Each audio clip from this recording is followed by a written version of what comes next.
बाप था, बुढ़ापे को पहुंचा हुआ था।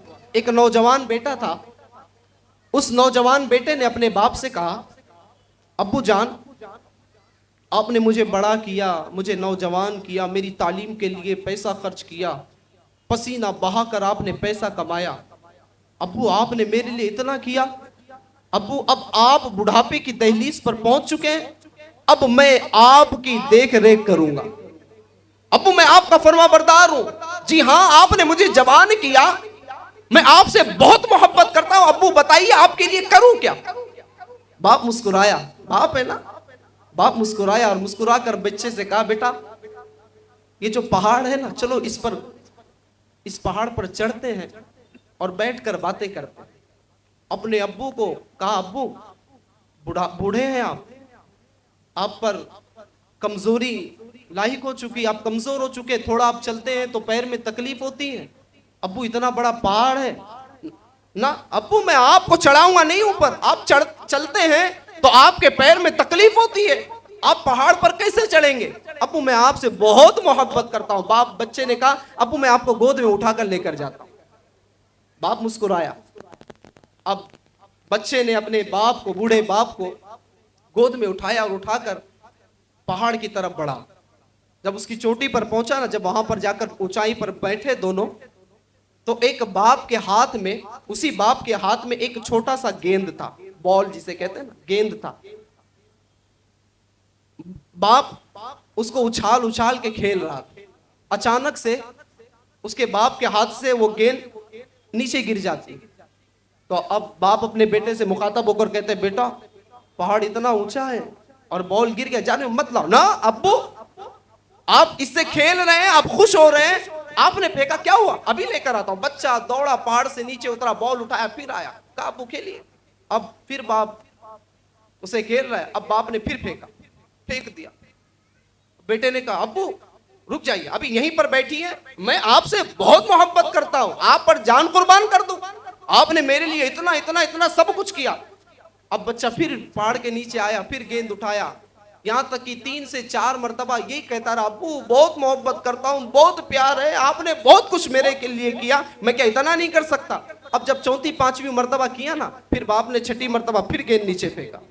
जब गेंद नीचे फेंका ना, अब उस बेटे के जवाब सुने, जिस बेटे का कहना यह था, मैं तुमसे बहुत मोहब्बत करता हूं और इतनी मोहब्बत करता हूं कि अब्बू आप पर मैं तो अपनी जान कुर्बान कर दूं।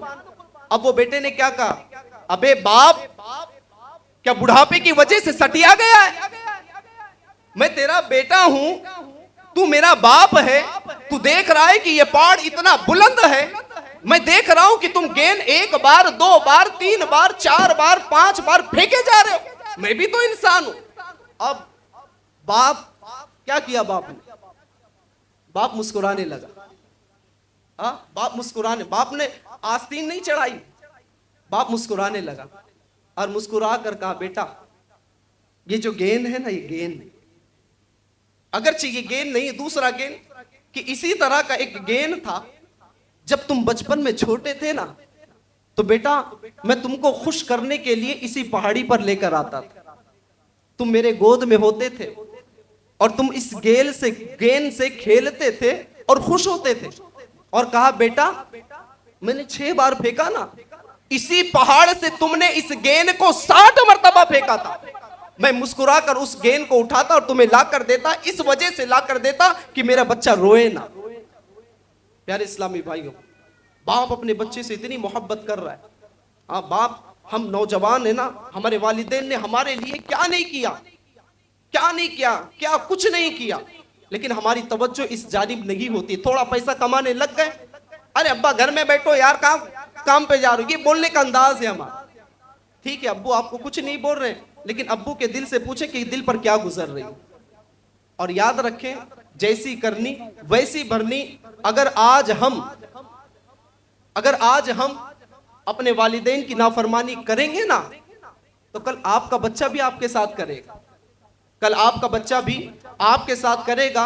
एक बाप था, अपने बीवी ने कहा कि मुझे इसकी खांसी बर्दाश्त नहीं है, थोड़ा माफ कीजिएगा लंबा हो रहा है, कि बीवी ने कहा तुम्हारे बाप की मुझे खांसी बर्दाश्त नहीं है, मैं इस घर में नहीं रहना चाहती हूँ। तो बेटे शौहर ने कहा क्या करना है? कहा तुम्हारे अब्बू को अलग करो या मैं अलग हो जाऊं? तो अब जो शौहर थे उसने कहा नहीं मेरी बीवी तुम घर में रहो, अपने अब्बू को, मेरे अब्बू को काम करता हूँ, ये थोड़ी दूर पर एक घर बनाता हूँ और वहीं पर अपने अब्बू को छोड़ आता हूँ। तो बाप बूढ़ा था, बाप का हाथ पकड़ा, घर बनाया, छोटा सा बच्चा सारी चीजें देख रहा था और उसने पूछा भी अब्बू ये घर किसके लिए बनाया? घर तो हमारे पास है, दादा भी साथ में रहते हैं, आप भी साथ में रहते हैं, अम्मी भी साथ में रहते हैं, मैं भी साथ में रहता हूं, लेकिन ये घर बनाने की जरूरत नहीं थी, घर क्यों बनाया? कहा बेटा ये ना तुम्हारे दादा के लिए मैंने इतना अच्छा घर बनाया। कहा अच्छा अब्बू? कहा हाँ।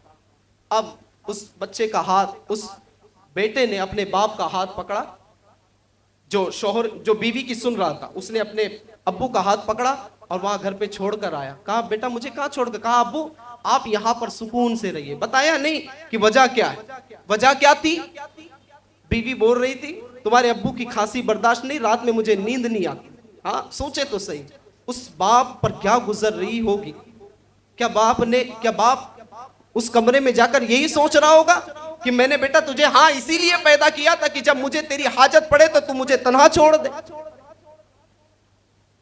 उस बाप पर क्या गुजर रही हो। बाप को उठाया, कमरे में दाखिल कर दिया। एक दिन बच्चा ड्राइंग कर रहा था, करते ना बच्चे ड्राइंग करते हैं, चीजें तरह तरह के चीजें बनाते हैं। बच्चा ड्राइंग कर रहा था, अब उसने एक घर बनाया, वो छोटा सा बच्चा एक घर बनाया और थोड़ी दूर पर मजीद एक छोटा सा घर बनाया। बाप ने, वो जो बूढ़ा बाप था उसके बच्चे ने, यानी वो छोटे बच्चे के बाप ने देखा और देखकर कहा बेटा कितना खूबसूरत तुमने ये ड्राइंग बनाया। कहा अब्बू हाँ। कहा बेटा ये ड्राइंग दो घर इसमें नजर आ रहे, क्यों? सुनिए, जैसी करनी वैसी भरनी। उस बच्चे का जवाब सुनिए।